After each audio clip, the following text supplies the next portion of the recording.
My father was the reason I couldn't walk after my 14th birthday. My sister knew this and still invited him to my wedding behind my back. I was 23 when my boyfriend proposed to me, and unfortunately, the first person I told was my younger sister Alice. Up to this point, we were really close. She was bubbly and sweet, her cheeks filled with freckles, always down to give you a hug. There was just one thing we never talked about: our father. You see, I figured out pretty quickly that my dad wanted one of us to be his favorite daughter, because he was always looking for one to bring out in public, to plaster all over his social media. And at first, it was me. I was the golden child, the one my grandparents would come over and dote on. So when Alice turned 4 and my dad would come home angry, which was almost every day, all of it would be directed at her. This only lasted a day though, because the next day, I did what I now like to think of as the burrito. I wrapped my arms around Alice and took the brunt of the force. That time it was so bad that it actually left me with permanent marks, which meant he was forced to make Alice the new golden child, which is exactly what I wanted. And I did everything I could to hide my pain. So now, Alice thinks our dad is this amazing man who has sacrificed so much for his family. She still has no idea what he did to me the second I hit puberty. So when I told her about the proposal, guess what her initial reaction was? Yay! Let's invite Daddy, he's gonna be so happy. She said it with such a bright smile that it broke my heart. So I just pretended like I didn't hear her and switched topics, because even if I wanted to invite him, I couldn't. There was no way my fiancé Tommy would be able to face him without laying hands on him. Me and Alice started spending a lot more time together after that. My fiancé had just gotten a promotion at his job, so she was the only person who would help me plan, and not just the fun parts like the dress shopping and picking the venue. She helped me with every nitty-gritty detail, down to the types of decorative flowers and colors of the napkins. One day, after a particularly hefty week of party planning, we decided to have a girls' night in. We went all out: white wine, the most unhealthy food we could find on DoorDash, chocolate-covered strawberries, and the Disney movie Tangled. And I guess it is true that nothing good happens after 2 a.m., because that's when she brought up our dad again. I really wish you'd make more of an effort to spend time with him, Gertrude. He really loves you, you know. Her words sent goosebumps up my arms. I even had to hold back a shiver. Can we please not talk about this right now? No. Her voice was stubborn, and I knew she wouldn't let it go until I gave her at least some sort of context as to why I effing hated him. Alice, do you remember my 14th birthday? Oh my gosh, yes. It was so fun. The way she lit up so easily always made me smile. Do you remember when he told everyone to leave because he wanted to have a special daddy-daughter dance with me? She nodded enthusiastically. Yes. And you were so tired after that you couldn't walk properly. She stopped herself mid-sentence. I didn't say anything else. I never wanted her to know. I just wanted her to stop mentioning that effing man around me anymore. For the rest of the night, we just sat in silence as we watched the movie. But I could tell it was on her mind, because the whole time her eyebrows were furrowed and she was staring at the window instead of the television screen. Plus, it's not like I was watching either. I was too busy wondering if I let my mouth speak too much, if I was a bad sister. Over the next few days, Alice was non-stop asking questions about our childhood. So after discussing it with my fiancé Tommy, and thinking about it long and hard, I realized something. Alice was 21, and I couldn't hide the truth from her forever. So I told her I'd answer all her questions until I got married, because I needed to leave the past behind. Turns out she had completely forgotten the memory of me doing the burrito, probably as a trauma response. But once I reminded her, I think everything finally clicked, because she asked if she could stay with me instead of our father, and every night I'd catch her under the covers crying. And whenever I walked in, she would apologize. I'm sorry for not knowing. I'm sorry for not thanking you sooner. I always tried to interrupt her and remind her that through it all, I just wanted her to be happy. This always made her smile, which in turn made me smile too. Then came the day of my wedding. My dress was long and white, doused with lace. I remember actually feeling so pretty, so strong, and Alice was so proud to be the one to walk me down the aisle. But when I got to the end, my heart was ripped out of my chest, because in the corner of my eye, I spotted my father, smirking. Alice ran over and lunged at him for a hug. I knew you'd make it, Daddy. I felt bile begin to rise in my throat. Just give him a chance, Gertrude, she yelled, unashamedly, but I could see the conflict in her eyes. She was trying to convince herself as much as me. The reception continued, but the joy had been sucked out of the room. I kept glancing at the exit, half expecting my father to reappear. Tommy noticed and squeezed my hand. He's gone, Gertrude. Try to enjoy the rest of our wedding, he whispered. I nodded, but the knot in my stomach wouldn't unravel. Alice stayed close to me for the remainder of the reception, her eyes red-rimmed and puffy. She barely touched her food, and when it came time for her maid of honor speech, she stumbled through it, her voice cracking. Later that night, after we'd said goodbye to our guests and retreated to our hotel suite, Tommy held me as I finally broke down. I'm sorry, I sobbed into his chest. I'm sorry he ruined our wedding. Hey, nothing's ruined, Tommy said, stroking my hair. We're married, that's all that matters. But I couldn't shake the feeling that my father's appearance was just the beginning of something worse. His parting words echoed in my mind. This isn't over. The next morning, I woke to find Alice had texted me multiple times. I'm so sorry about yesterday. Can we talk before you leave for your honeymoon? Please, Gertrude. I need to explain. I'm at your apartment. I'll wait until you get here. Tommy and I weren't leaving for our honeymoon until the following day, so we headed back to our apartment. Alice was sitting on the floor outside our door, hugging her knees to her chest, her copper hair falling in tangled waves around her face. I've been so stupid, she said as soon as she saw me. Her eyes were swollen from crying, the freckles standing out starkly against her pale skin. I believed everything he told me. I helped her up and led her inside. Tommy made coffee while Alice and I sat at the kitchen table. He called me last month, she began, staring into her mug. Said he'd heard about the wedding through a family friend. He sounded different, remorseful. He told me he'd been in therapy, that he'd realized how badly he treated you. I felt my jaw tighten. And you believed him. I wanted to, she admitted, her voice barely above a whisper. He's our father. I thought if he could change, maybe we could be a real family. Alice, I know, she interrupted. I know now, but he was so convincing, Gertrude. He cried on the phone. He said his biggest regret was losing his relationship with you. Tommy snorted from the kitchen. Manipulative bastard. Alice nodded miserably. After you told me about what he did to you, I still couldn't fully accept it. I kept thinking maybe you were exaggerating, or maybe it was a misunderstanding. A misunderstanding? My voice came out sharper than I intended. I'm sorry, she whispered, tears welling in her eyes again. It was easier to believe that than to face the truth. But yesterday, when he showed up, the look in his eyes when he saw you, she shuddered. I saw it. What you've been trying to tell me all along. I reached across the table and took her hand. It's not your fault. He's always been good at making people see what he wants them to see. There's something else, Alice said, her voice dropping. He knows where you live. My blood ran cold. What? I didn't tell him, I swear. But when I called him about the wedding, he already knew your address. He said he'd been keeping tabs on you. Tommy cursed under his breath. We need to change the locks. Today. I don't think that's enough, Alice said, her eyes wide with fear. Last night, after he left the wedding, he called me. He was different, cold. He said things about you, Gertrude. Horrible things. He said you'd always been a liar, that you made up stories about him to get attention.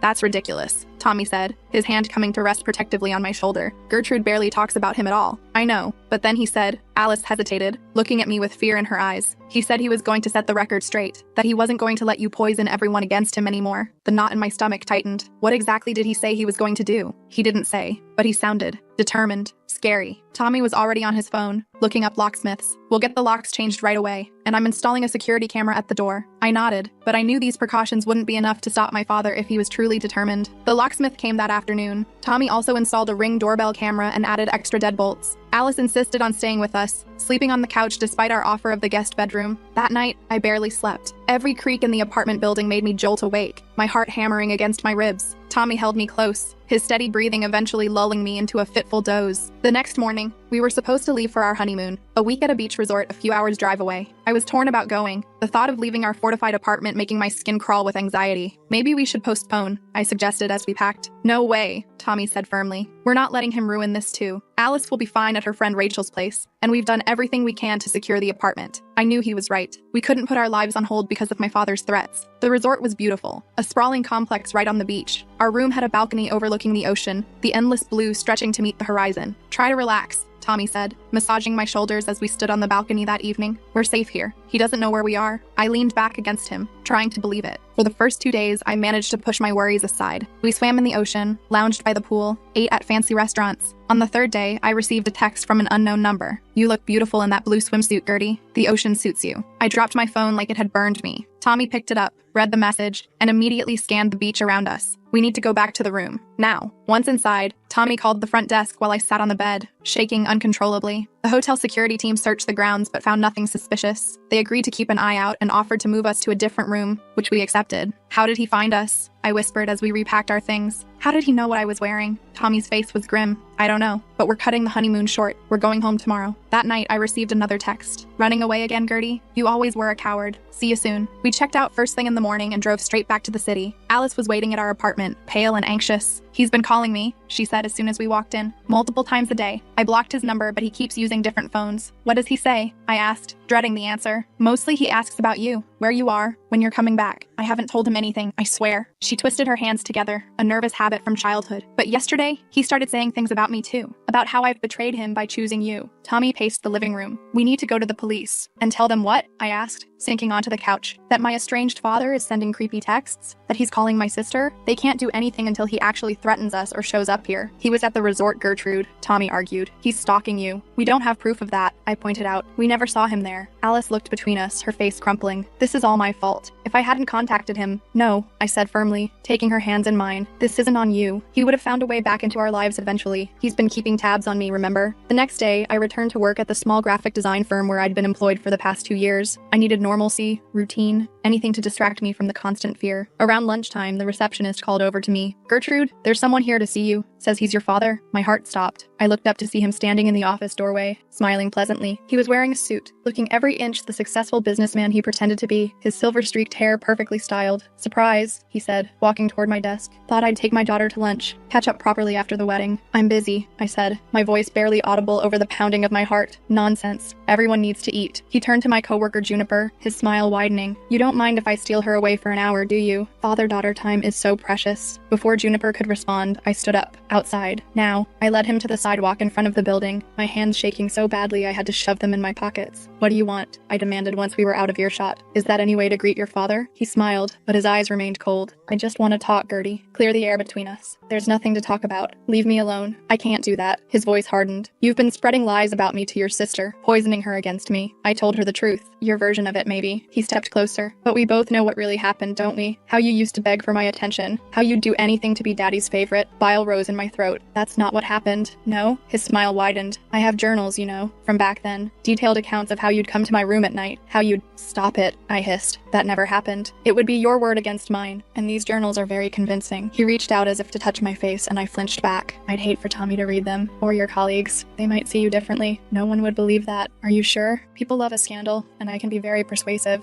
He straightened his tie. "All I want is for things to go back to normal. For my daughters to respect their father. Is that too much to ask?" "Yes," I said, finding my voice. "It is. Because you're not a father. You're a monster." His expression darkened. "Be careful, Gertie. You're playing a dangerous game. So are you." I pulled out my phone. "I'm calling the police." He laughed. "And telling them what? That your father wanted to have lunch with you?" He shook his head. "Think about what you're doing. If you push this, I'll have no choice but to defend myself. And that means telling my side of the story." With that, he turned and walked away, leaving me trembling against the wall. I called Tommy immediately, then texted Alice. We agreed to meet at home after work. That evening, the three of us sat in our living room, trying to figure out what to do. The takeout dinner Tommy had brought home sitting untouched. "He's bluffing," Tommy insisted. "These journals don't exist." "But what if they do?" Alice asked quietly. "What if he's been planning this for years?" I shook my head. "Even if he has fake journals, who would he show them to? And why would anyone believe him over me?" "People believe what they want to believe," Alice said. "He's charming, convincing. You saw how easily he won over people at the wedding." "We need evidence," Tommy said. "Something that proves what he really is." "Like what?" I asked. "It's been years since I lived with him, and he was always careful not to leave marks where people could see them. Except once, the burrito incident. Those scars remained hidden under my clothes." Alice looked up suddenly, her eyes widening. "The burrito? What?" "You said it left permanent marks, the time you protected me." I unconsciously touched my back through my shirt. The scars had faded over time, but they were still visible, thin white lines crisscrossing my shoulder blades. "Would that be enough?" Tommy asked. "Maybe not on its own," I admitted, "but it's a start." The next day, I received an email from my father. The subject line made my blood run cold. "For your consideration." Attached was a PDF.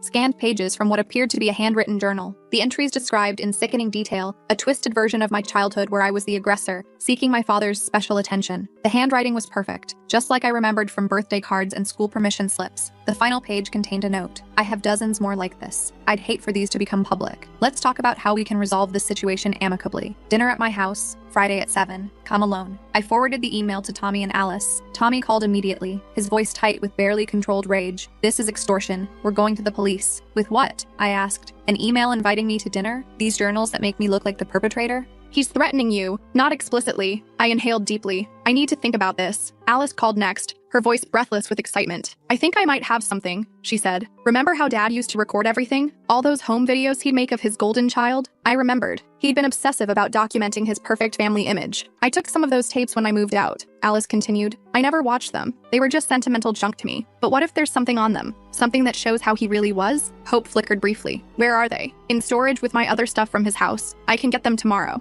That night I couldn't sleep. I kept thinking about those journals, wondering if my father had really been writing his twisted version of events all these years, preparing for the day I might speak out against him. The next morning, Tommy was already on the phone when I woke up. "Yes, that's right," he was saying. "We need copies of all police reports filed at that address between 1998 and 2010. He paused. "Yes, I understand they may not be available electronically. We're willing to come in person." After he hung up, he explained, "I'm trying to find records of any calls to your childhood home, neighbors reporting disturbances, anything like that." "I don't remember the police ever coming," I said. "Maybe not when you were there, but it's worth checking." Alice arrived that afternoon with a cardboard box full of VHS tapes and DVDs. There are dozens, she said, setting the box on our coffee table. I have no idea what's on most of them. We spent hours going through the tapes, watching snippets of birthday parties, school events, and holiday celebrations. Most showed exactly what I expected. My father presenting his perfect family image to the world. Then Alice found one labeled simply, Gertie-13. This would have been right before. She trailed off, looking at me uncertainly. Play it, I said, bracing myself. The video showed me in our old living room, sitting stiffly on the couch while my father's voice came from behind the camera. Tell us about your day, Gertie. On screen, I looked uncomfortable. My adolescent body hunched as if trying to disappear. It was fine. Just fine. Nothing exciting happened to Daddy's special girl. I watched my younger self flinch at the phrase. No, Screen Me said quietly. Come on, Gertie. You know what happens when you're not cooperative. The camera zoomed in on my face. I could see the fear there now, plain as day, my eyes wide and wary like a trapped animal's. I got an A on my science project, I said finally. That's better. And who helped you with that project? You did. That's right. Daddy always helps his special girl, doesn't he? And what do you do for Daddy in return? On screen, tears welled in my eyes.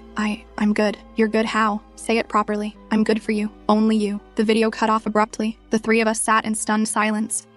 Tommy couldn't finish. Grooming? Alice whispered, her hand covering her mouth. He was grooming you. On camera. I felt numb, disconnected from my body. Seeing it from the outside, hearing his voice, seeing my fear, made it all horrifyingly real. There might be more, Alice said, digging through the box with renewed purpose. We found 2 more videos that showed similar interactions. My father's voice becoming increasingly possessive, my responses growing more fearful and rehearsed. This is evidence, Tommy said. Real evidence. I nodded slowly, a plan forming in my mind. But is it enough? Before anyone could answer, my phone buzzed with a text from an unknown number. Looking forward to dinner tomorrow, Gertie. Don't forget, come alone, or those journals go public. I showed the message to Tommy and Alice. You can't go, Tommy said immediately. I have to. I gestured to the TV. This might be evidence to us, but to everyone else, it's ambiguous. Creepy, yes, but not definitive. If he releases those journals, people will believe him. So what's your plan? Alice asked. I'm going to get him to confess. On record. Tommy and Alice immediately protested. Absolutely not, Tommy said. It's too dangerous. Alice nodded vigorously. He could hurt you again. You can't be alone with him. I held up my hand. I won't actually be alone. That's the point. I picked up my phone. I'll record everything. Get him to admit what he did. And how exactly do you plan to do that? Tommy asked. He wants to feel powerful, in control. If I act scared, vulnerable, he'll gloat. He always did. I don't like this, Alice whispered, hugging herself tightly. What if something goes wrong? That's why you two will be nearby, I explained. Not inside, he'd notice, but close enough that if anything happens, you can be there in seconds. After hours of discussion, we finally had a strategy. I would go to dinner as requested. Tommy and Alice would wait in a car down the street, monitoring the audio feed from my phone. I would wear a second recording device, a small voice recorder tucked into my bra, as backup. That night, I barely slept. Every time I closed my eyes, I saw my father's face, heard his voice calling me his special girl. Friday evening arrived with cruel swiftness. I stood in front of the mirror, examining my reflection. I'd chosen my outfit carefully, a modest blouse and jeans, nothing that could be misconstrued as provocative. My hair was pulled back in a simple ponytail, my face free of makeup. You don't have to do this, Tommy said from the doorway. I met his eyes in the mirror. Yes, I do. He crossed the room and wrapped his arms around me from behind. I'll be right outside. One text and I'm coming in. Alice was waiting in the living room, her face pale with worry. I found something else, she said, holding up a small tape recorder. It's better quality than your phone, and it has longer battery life. I took it gratefully, testing it before slipping it into my pocket. Thank you. The drive to my father's house felt surreal. I hadn't been there in years, not since I'd moved out at 18. As we approached, I recognized the manicured lawn, the pristine exterior, always perfect on the outside, the rot hidden within. Remember, Tommy said as he parked down the street, we'll be listening the whole time. If anything feels wrong, use the code word. We'd agreed on childhood memories as my signal for them to intervene. I kissed him goodbye, then walked the short distance to my father's front door. Each step felt heavier than the last. Before I could knock, the door swung open. My father stood there, smiling that familiar smile that never reached his eyes. Gertie, right on time, always so punctual. I forced myself to meet his gaze. Let's get this over with. He chuckled, stepping aside to let me in. Still so direct. Some things never change. The house looked different. New furniture, different color scheme, but the layout was the same. I could still map every escape route, every hiding spot, just as I had as a child. Dinner's almost ready, he said, leading me to the dining room. I made your favorite, pot roast with those little potatoes you used to love. The table was set for 2, complete with candles and wine glasses. It looked like a date, not a father-daughter dinner. My skin crawled at the implication. I'm not hungry, I said, the smell of the food making my stomach turn. Sit anyway. His voice hardened slightly. We need to talk. I sat, positioning myself so I could easily reach the door if needed.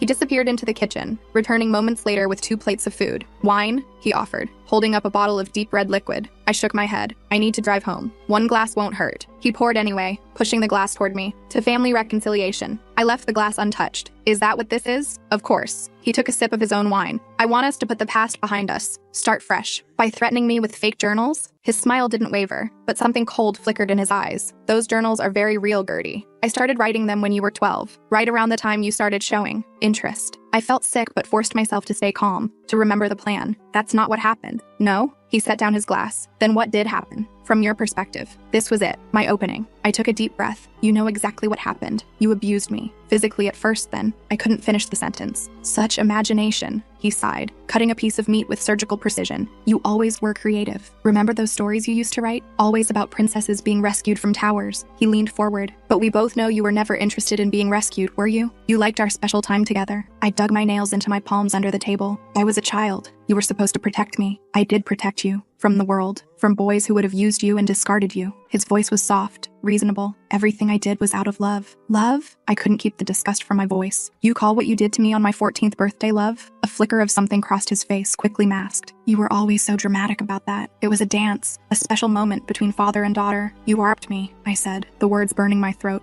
After everyone left, you took me to your bedroom and you rubbed me. He set down his fork with deliberate slowness. Be very careful about what you're saying, Gertie. False accusations have consequences. They're not false. We both know what happened. What I know, he said, his voice hardening, is that you were always seeking attention, always trying to be special. And when Alice started getting more attention than you became desperate. I almost laughed at the absurdity. I wanted Alice to get attention. I protected her from you. Protected her? He raised an eyebrow. From what? From the beatings. From what you did to me when I hit puberty. I leaned forward. Remember the burrito? When I wrapped myself around her so you'd hit me instead? His expression darkened. That never happened. The scars on my back say otherwise. He waved a dismissive hand. Childhood accidents. You were always so clumsy. I pulled out my phone, placing it on the table between us. I have the videos, Dad. His hand froze halfway to his wine glass. What videos? The ones you made, where you're grooming me, calling me your special girl, asking what I do for you in return. Uncertainty flickered across his face. Those were private family moments. They don't prove anything. Maybe not on their own, but combined with my testimony, Alice's testimony, and the physical evidence, I touched my back meaningfully. It's enough. He was silent for a long moment, then smiled again, but it was different now. Colder, more calculating. What do you want, Gertie? Money? Is that it? I want you to admit what you did. All of it. He laughed. And why would I do that? Because if you don't, I'm going to the police with everything I have. The videos, the scars, the witnesses who saw how you treated us. It might not be enough to convict you, but it will be enough to destroy your reputation, your career, your life. His eyes narrowed. You wouldn't dare. Try me. I held his gaze. Or you can admit what you did right now, and I'll consider keeping it between us. He took a long sip of wine, the silence stretching between us. And if I admit it, what then? You'll forgive me? We'll be one big happy family again? No, I said honestly, but I'll think about not pressing charges. He set down his glass and leaned back in his chair. Fine. You want me to say I hit you? I hit you. All parents disciplined their children back then. It was more than discipline. What do you want me to say? His voice rose slightly. That I was harder on you than I should have been? Fine. I was. But you were difficult. Stubborn. Just like your mother. I stayed silent, waiting. He needed to say it himself. After a long pause, he sighed. The burrito thing. Yes,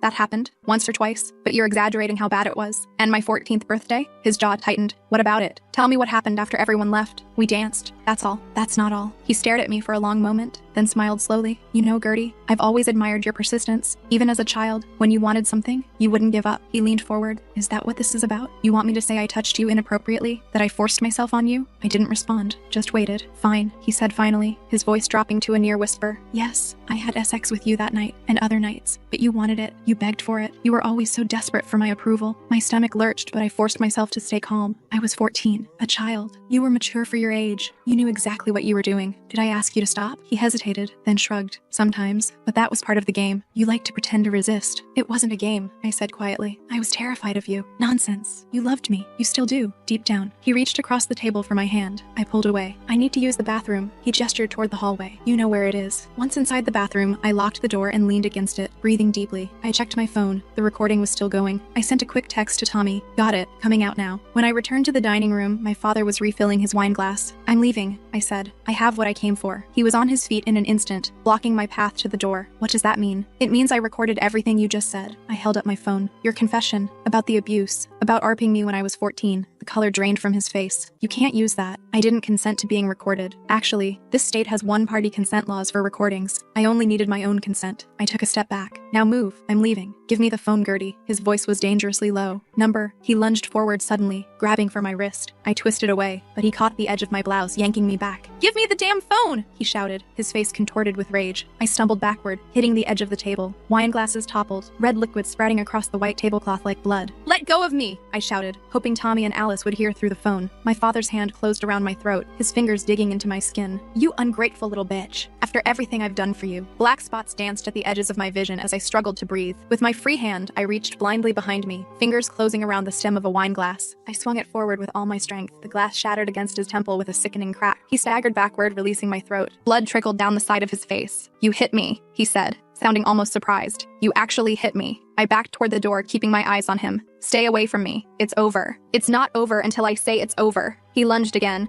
but this time the front door burst open behind me. Tommy charged in, followed closely by Alice. Get away from her, Tommy shouted, positioning himself between me and my father. My father froze, looking from Tommy to Alice, then back to me. You brought them? After I specifically told you to come alone? Did you really think I'd trust you? I asked, my voice hoarse from his grip. Alice stepped forward. We heard everything, Dad. Everything. For a moment, he looked genuinely frightened, a cornered animal realizing it had no escape. Then his expression hardened again. It won't hold up. I'll say I was coerced, that you threatened me. With 3 separate recordings, I pulled the voice recorder from my pocket. And witnesses who heard you attacking me just now? I don't think so. He looked at each of us in turn, calculation clear in his eyes. Then, unexpectedly, he laughed. A hollow sound devoid of humor. My clever Gertie, always one step ahead. He sank back into his chair, suddenly looking older, smaller. So what now? Police? Prison? Public humiliation? That depends on you, I said, my hand finding Tommy's. Stay away from us. Completely away. No contact, no messages, nothing. Move away if you have to. If you do that, maybe these recordings stay private. And if I don't, then everyone hears them. Your colleagues, your friends, the police, everyone. He considered this for a long moment, then nodded slowly. You win, Gertie. For now. We left him sitting there, surrounded by the ruins of his carefully planned dinner. None of us spoke until we were safely in Tommy's car, driving away from the house I'd never have to see again. Are you okay? Tommy asked, glancing at me with concern. Your neck. I touched the tender skin where my father's fingers had dug in. I'm fine, or I will be. Alice reached forward from the back seat, squeezing my shoulder. You were amazing in there. So brave. We all were, I said, taking her hand. The next few weeks passed in a blur of cautious normalcy. My father sold his house and moved to another state, just as we demanded. I kept the recording safe, insurance against any future contact. Alice moved into her own apartment, but we spoke daily, our bond stronger than ever. Tommy and I finally took a proper honeymoon, a cabin in the mountains, far from any reminders of the past. On our last night there, sitting on the porch watching the sunset, he asked me a question I'd been expecting. Do you regret not going to the police? I thought about it carefully. Sometimes. But this way, we control the narrative. The recordings stay private unless he forces our hand. I leaned against his shoulder. And honestly, I'm tired of my life revolving around him. This way, it's over on my terms. It wasn't a perfect ending. The scars, both physical and emotional, would always be there. A part of my history I couldn't erase. But as I sat with my husband, watching the sky turn from gold to deep blue, I felt something I hadn't expected. Peace. My father no longer had power over me. The truth was out, acknowledged. Alice knew everything and still loved me. Tommy had seen the worst of my past and stood by me through all of it. For the first time in my life, I was truly free.